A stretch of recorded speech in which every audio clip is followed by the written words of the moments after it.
José Ortega y Gasset nació en Madrid en 1883. Dentro de la continuidad del desarrollo de su pensamiento, cabe distinguir un periodo perspectivista y otro racional vitalista. En el primero se opuso tanto al idealismo como al realismo y afirmó que la sustancia última del mundo es simplemente una perspectiva. En el segundo, reinterpretó la razón como razón viviente y la vida como realidad biográfica y última radicalidad.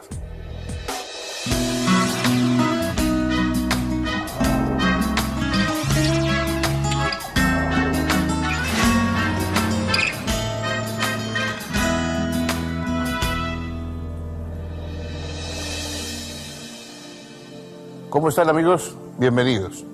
Seguimos con nuestro camino examinando filósofos importantes que piensan y que pueden ayudar a pensar. Y hoy llegamos a una figura muy destacada del pensamiento español, del pensamiento en lengua española, porque tuvo mucha proyección sobre América y también una notable proyección en el resto de Europa. Es José Ortega y Gasset. José Ortega y Gasset fue una figura que empezó en el periodismo, era hijo de un gran periodista y aunque naturalmente pues siempre sintió un interés por la filosofía, en especial por la filosofía alemana, sus inicios estuvieron en el periodismo y es un articulista extraordinario y a lo largo de toda su vida el grueso de su obra, si se ven los volúmenes de sus obras completas, la mayor cantidad de sus obras son artículos de periódicos, son breves ensayos que caben en una revista, son una pequeña conferencia surgida, digamos, de lo que se puede hacer en un periódico. Reunió la mayor parte de esos escritos como en la serie El Espectador, que era el rubro con el que él publicaba sus artículos. Y también tiene una labor, él hizo una labor de editor de revista, porque fundó Revista de Occidente, que es quizá una de las publicaciones más influyentes, más importantes a lo largo de toda la época anterior a la Guerra Civil en España. Y a la vez fue un hombre público, fue una figura carismática y estuvo muy implicado en la política. No solamente habló en política desde fuera, sino que formó parte de asociaciones, se enfrentó de una manera nunca excesivamente heroica, pero a veces enérgica, a la autoridad antes de la Guerra Civil. Fue un destacado republicano y bueno, luego después de la guerra su actitud de un distanciamiento más o menos altivo pero no de condena explícita del régimen de Franco pues le ha valido bastantes críticas. Lo que nadie puede dudar es que Ortega fue un semillero de ideas, es decir, lo importante de Ortega es que, digamos, él sembró muchísimas ideas, dio pie a muchísimas iniciativas y sus obras están llenas de impulso para el que quiere seguir pensando a partir de ellas. Vamos a estudiar por unos momentos su historia, su trayectoria, su pensamiento.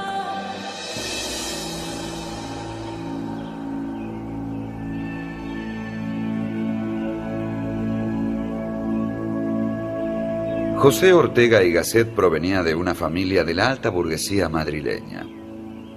Su abuelo materno y su padre fueron notorios periodistas y él mismo mostró pronto dotes suficientes para emularlos. A los 8 años es inscripto en el internado jesuita de El Palo, en Málaga. En 1897 obtuvo el título de bachiller con promedio sobresaliente e ingresa en la Universidad Central de Madrid con la intención de seguir la carrera de leyes, pero pronto se cambia a la de filosofía. Obtiene su licenciatura brillantemente en 1902. Desde el comienzo de su trayectoria intelectual, aboga por la modernización y europeización de España. En 1905 obtiene su doctorado. En los años siguientes realiza cursos de perfeccionamiento en las universidades de Leipzig, Berlín y Marburgo. También comienza a enviar artículos que son publicados en el periódico español El Imparcial, uno de los más prestigiosos de la época. En estos años, Ortega va definiendo su ideario republicano y liberal con manifiestas simpatías hacia el socialismo. Abandona la fe católica y abraza decididamente el agnosticismo. A partir de 1908, ocupa el cargo de profesor de Psicología, Lógica y Ética en la Escuela Superior de Magisterio. En 1910, contrae matrimonio con Rosa Spotorno y Topete, a quien había conocido casualmente unos 5 años y medio antes. En ese mismo año es nombrado catedrático de Metafísica en la Universidad Central de Madrid. Además publica artículos y ensayos en la prensa y da también numerosas conferencias. Adhiere al Partido Radical Republicano de Alejandro Lerroux, aunque con algunas prevenciones. Al año siguiente nace su primer hijo, Miguel Germán. En 1913 funda la Liga para la Educación Política Española y poco después funda y dirige el semanario España, que da cabida a una vanguardia intelectual de reformistas liberales y socialistas moderados. Pero toda esta actividad no hace olvidar a Ortega sus intereses filosóficos, y en 1914, un mes después del nacimiento de su hija Soledad, y poco antes del estallido de la Primera Guerra Mundial, publica su primer libro, Meditaciones del Quijote.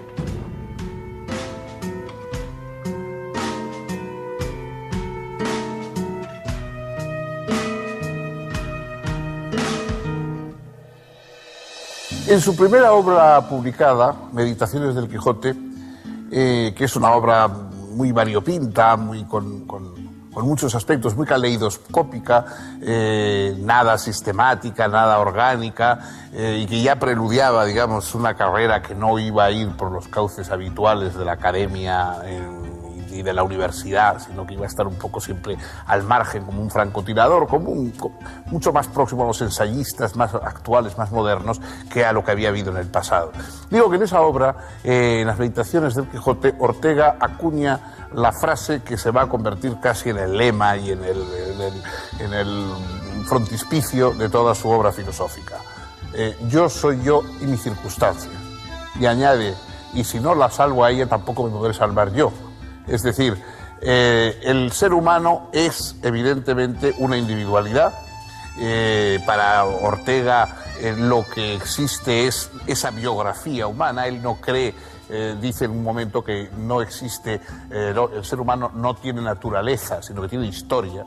Es decir, que nos vamos haciendo y que vamos apareciendo a lo largo del tiempo, fabricándonos a nosotros mismos, pero esa fabricación no es algo aislado, no es único, sino que tenemos una circunstancia determinada. Todos, nuestro yo no es ese yo aislado y antagónico que podría pensar Unamuno, sino que es un yo que tiene que estar de alguna manera haciendo el esfuerzo por ponerse de acuerdo y por rescatar a su circunstancia. La circunstancia es la historia, la circunstancia es la gente que nos rodea, las circunstancias son las ideas, las personas, digamos, a las que tenemos que salvar de la ignorancia o salvar del fanatismo.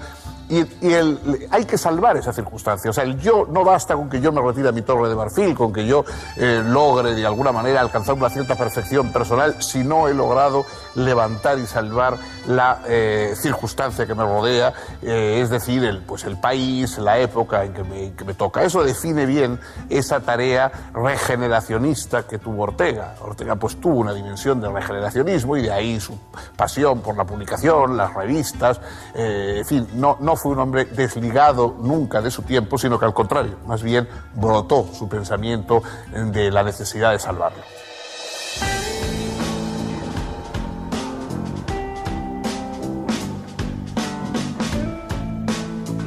En 1916, Ortega publica el primer volumen de una recopilación de notas y ensayos bajo el título de El Espectador, al que seguirán 7 más, el último de los cuales verá la luz en 1934. También en 1916 es invitado a dar una serie de charlas en Buenos Aires, donde recibe un caluroso reconocimiento. Da exitosas charlas también en las universidades de Tucumán, Córdoba, Santa Fe, Montevideo. Regresa a España en 1917 y se encuentra con su tercer hijo, José, nacido un par de meses antes. junto con un amigo, Nicolás María de Urgoiti, funda el periódico liberal El Sol. En 1919, Urgoiti funda la editorial Calpe, que pronto se fusionará con la catalana editorial Espasa y para la que Ortega dirige la colección Biblioteca de las Ideas del siglo XX. Pero todo eso no es suficiente para él. En 1923 funda la editorial Revista de Occidente. En 1928 visita Buenos Aires y Santiago de Chile. Y en 1931 funda la agrupación al servicio de la República, junto con Gregorio Marañón y Ramón Pérez de Ayala. El programa de esta agrupación, dirigida por Ortega, de claro carácter antimonárquico, propone la separación de Iglesia y Estado, la sindicación de los trabajadores, el control centralizado del desarrollo económico, una mayor autonomía regional y algunas medidas de socialización del capital privado. En abril de 1931, Alfonso XIII suspende el ejercicio del poder monárquico y se proclama la Segunda República. Ortega, al frente de una coalición republicano-socialista, es elegido diputado para las Cortes Constituyentes.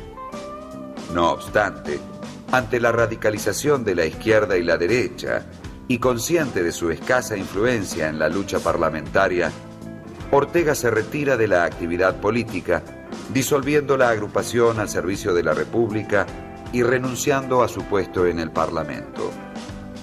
En estos años, previos a la Guerra Civil, Ortega publica varios libros, entre ellos España invertebrada, El tema de nuestro tiempo, La deshumanización del arte, Ideas sobre la novela y fundamentalmente La rebelión de las masas, en 1930, que le vale el inmediato reconocimiento internacional.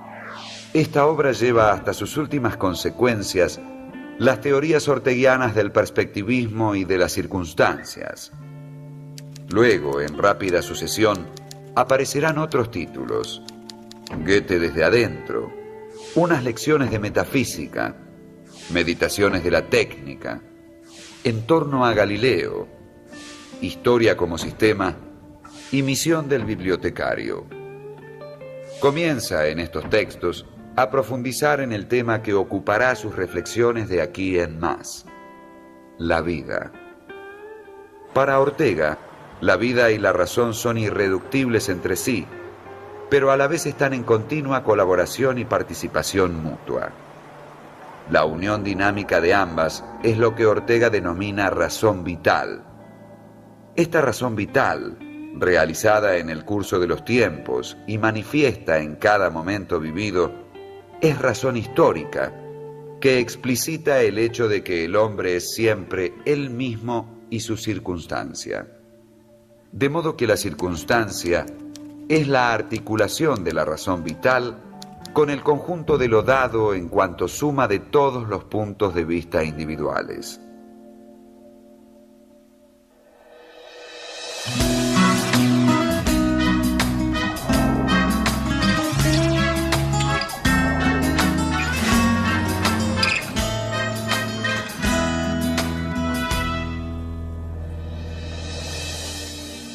La aportación más importante de Ortega y Gasset al pensamiento está también en una línea vitalista, no me atrevería a decir que existencialista en el sentido bronco, digamos, de don Miguel de Unamuno, pero también está más bien próximo a esos filósofos de la existencia, o al menos de la vida, como decía él, porque él decía que lo importante era la vida. Entonces, la razón, Ortega defiende la razón, no es irracionalista, como en ocasiones es Unamuno. Él defiende la razón y con todo lo que la razón comporta, la ciencia, la técnica, etcétera. La razón le parece importante, pero una razón vital, una razón, digamos, que surge de la vida y al servicio de la vida. Él habla, quisiera a veces llamar a su filosofía raciovitalismo. No un racionalismo, sino un raciovitalismo, es decir, una mezcla entre racionalismo y vitalismo, una combinación de ambas cosas. Ni un vitalismo ciego, ni un racionalismo anémico y que olvida la fuerza, la necesidad de la vida. Porque pensamos para vivir, pensamos para vivir mejor.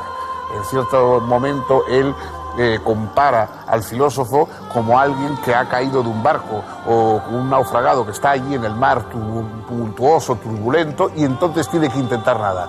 La filosofía es ese intentar nadar cuando nos estamos ahogando en la realidad. Es decir, hemos caído en la realidad, estamos manoteando, tratando de salvarnos en la realidad, y ese intento de salvación es precisamente la filosofía. No es una filosofía meramente académica, no es por supuesto un conocimiento del mundo como si fuera simplemente un agradable espectáculo que vemos, sino que es la urgente necesidad de saber a qué atenernos, de saber cómo vivir, de saber cómo nos vamos a arreglar con la realidad, que es eso que nos está haciendo y ofreciendo permanentemente resistencia. El raciovitalismo, la razón vital, la combinación de la lucidez intelectual y el empuje y la urgencia vital es lo que da su tono esencial a la filosofía de Ortega y Gasset.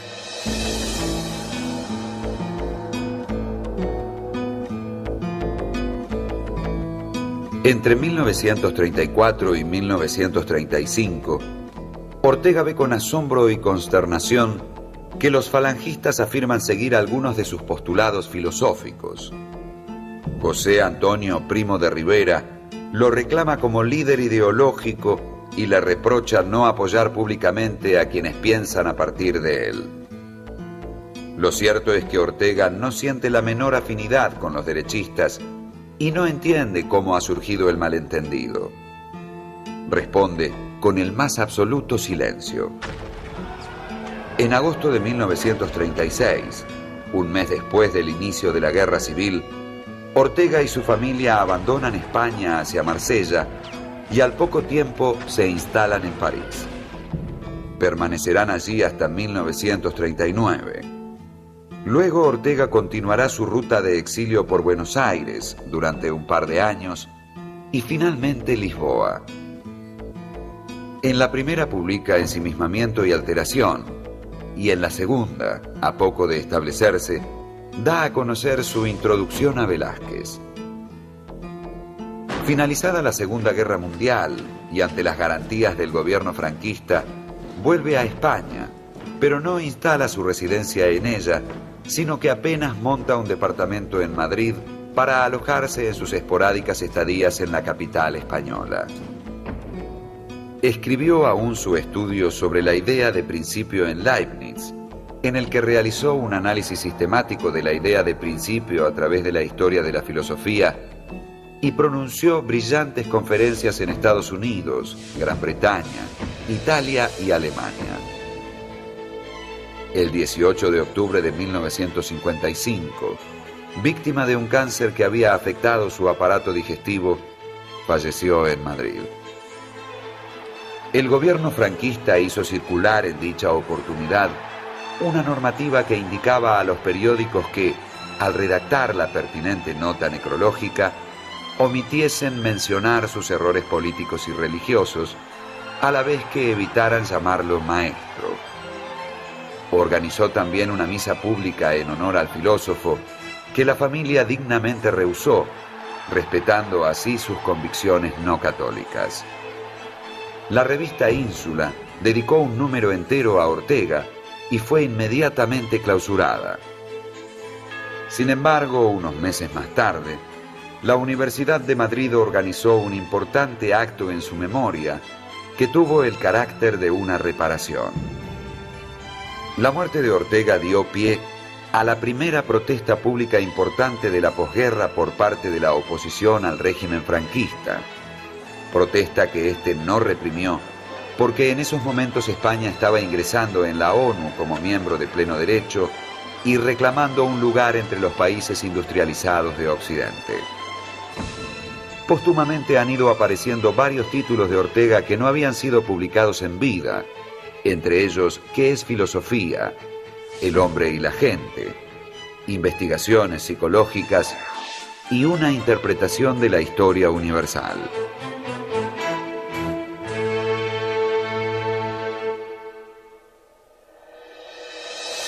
Ortega y Gasset ha tenido una gran y duradera influencia en el pensamiento español y en el pensamiento hispanoamericano. Por supuesto, en un primer momento, durante la época del franquismo, en la cual él mantuvo una postura de reserva, pero no de contestación decidida, lo cual se le ha reprochado.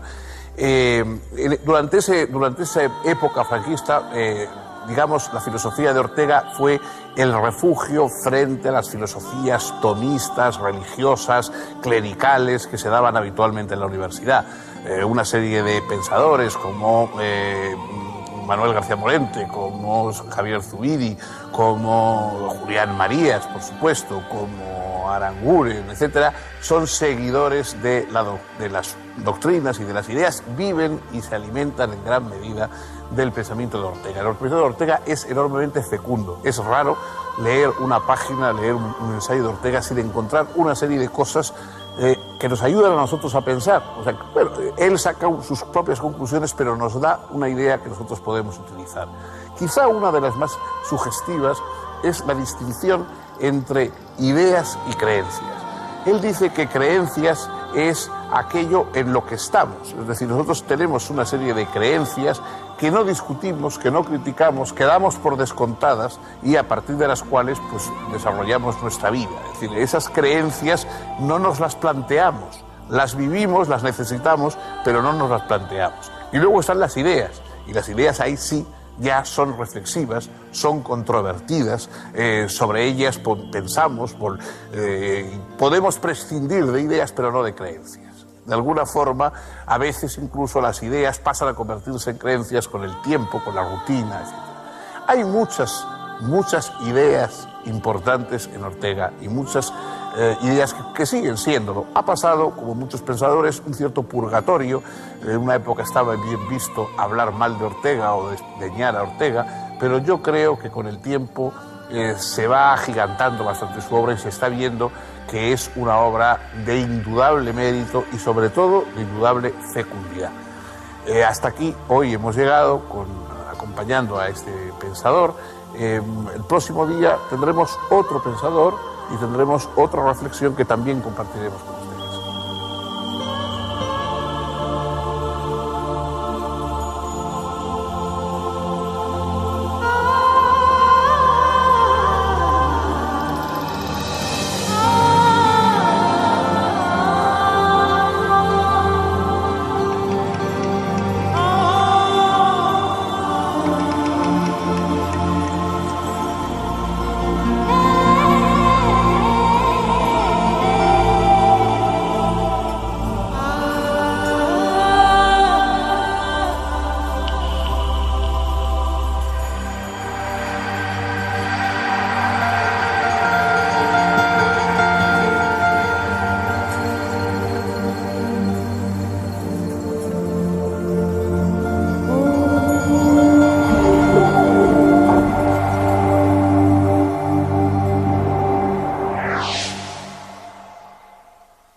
Sus inicios estuvieron en el periodismo y es un articulista extraordinario y a lo largo de toda su vida el grueso de su obra, si se ven los volúmenes de sus obras completas, la mayor cantidad de sus obras son artículos de periódicos, son breves ensayos que caben en una revista, son una pequeña conferencia surgida, digamos, de lo que se puede hacer en un periódico. Reunió la mayor parte de esos escritos como en la serie El Espectador, que era el rubro con el que él publicaba sus artículos. Y también tiene una labor, él hizo una labor de editor de revista, porque fundó Revista de Occidente, pero no de condena explícita del régimen de Franco, pues le ha valido bastantes críticas. Lo que nadie puede dudar es que Ortega fue un semillero de ideas. Es decir, lo importante de Ortega es que, digamos, él sembró muchísimas ideas, dio pie a muchísimas iniciativas y sus obras están llenas de impulso para el que quiere seguir pensando a partir de ellas. Vamos a estudiar por unos momentos su historia, su trayectoria, su pensamiento.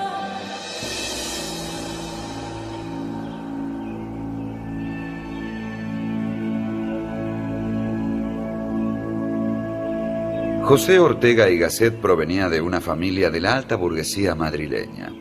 que es quizá una de las publicaciones más influyentes, más importantes a lo largo de toda la época anterior a la Guerra Civil en España. Y a la vez fue un hombre público, fue una figura carismática y estuvo muy implicado en la política. No solamente habló en política desde fuera, sino que formó parte de asociaciones, se enfrentó de una manera nunca excesivamente heroica, pero a veces enérgica, a la autoridad antes de la Guerra Civil.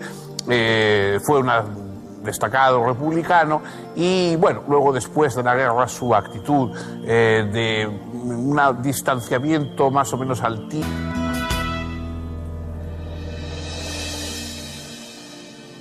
¿Cómo están, amigos? Bienvenidos. Seguimos con nuestro camino examinando filósofos importantes que piensan y que pueden ayudar a pensar, y hoy llegamos a una figura muy destacada del pensamiento español, del pensamiento en lengua española, porque tuvo mucha proyección sobre América y también una notable proyección en el resto de Europa. Es José Ortega y Gasset. José Ortega y Gasset fue una figura que empezó en el periodismo, era hijo de un gran periodista y, aunque naturalmente pues siempre sintió un interés por la filosofía, en especial por la filosofía. José Ortega y Gasset nació en Madrid en 1883. Dentro de la continuidad del desarrollo de su pensamiento, cabe distinguir un periodo perspectivista y otro racional vitalista. En el primero se opuso tanto al idealismo como al realismo y afirmó que la sustancia última del mundo es simplemente una perspectiva. En el segundo, reinterpretó la razón como razón viviente y la vida como realidad biográfica y última radicalidad.